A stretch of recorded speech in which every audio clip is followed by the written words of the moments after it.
అందరికీ నమస్కారం. ఒక చిన్ని కవిత. అంశం: విధి ఆడే వింత నాటకం. జీవితం ఒక రంగస్థలం. మనమంతా పాత్రధారులమే. వేదిక మధ్యలో నిలబెట్టి విధి తన నాటకం ఆడిస్తుంది.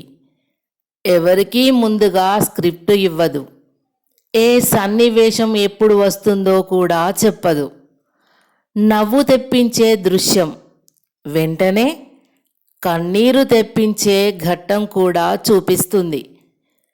పుట్టుక మొదటి అంకం, బాల్యం మధురమైన గీతం, యవ్వనం ఉరుకుల పరుగుల నాట్యం, వృద్ధాప్యం మౌన సంభాషణ.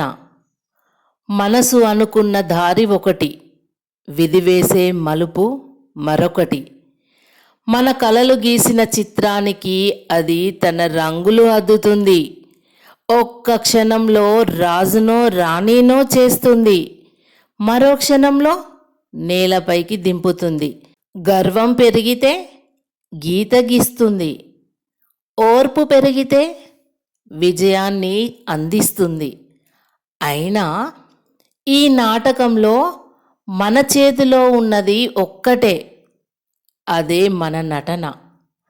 పాత్ర చిన్నదైనా పెద్దదైనా మన హృదయం నిండుగా ఆడితే అదే నిజమైన విజయం. చివరి తెర పడినప్పుడు చప్పట్లు కొట్టేది ప్రపంచం కాదు, మన అంతరాత్మనే. నీ పాత్రను నీవు నిజాయితీగా పోషించావనడానికి సాక్షి ఎవరంటే, విధి నాటకం ముగిసిన తరువాత మన మంచితనాన్ని మాత్రమే కాలం చిరస్థాయిగా వినిపిస్తుంది. అందుకే గాలిలో కనిపించని గీతలు విధి గీస్తుంది. మన అడుగులు ఆ గీతల వెంట నడుస్తూ ఉంటాయి. మనసు వేసిన పథకం ఒకటి, కాలం వేసే తీర్పు మరొకటి. అందుకే ఎప్పుడో మనం నాటిన చిన్న ఆశ అనూహ్యంగా పెద్ద వృక్షమై నిలుస్తుంది. కొన్నిసార్లు ప్రేమగా కాపాడిన కలలు కనురెప్పల్లోనే మాయమైపోతాయి.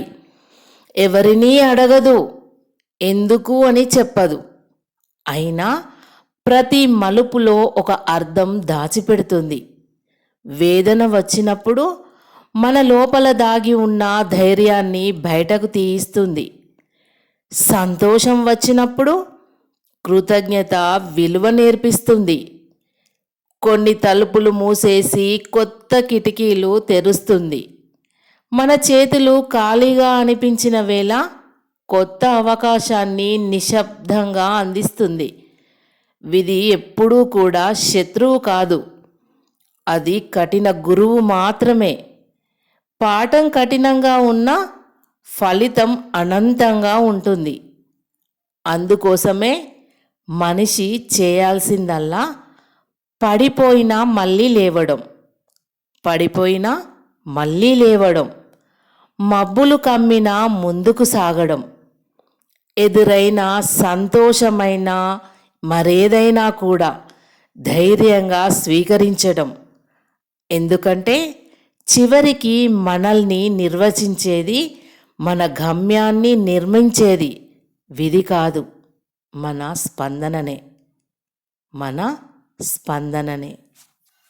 అందుకే జీవితం అనే రంగస్థలంలో, విధి ఆడే వింత నాటకంలో మనమంతా కూడా పాత్రధారులమే.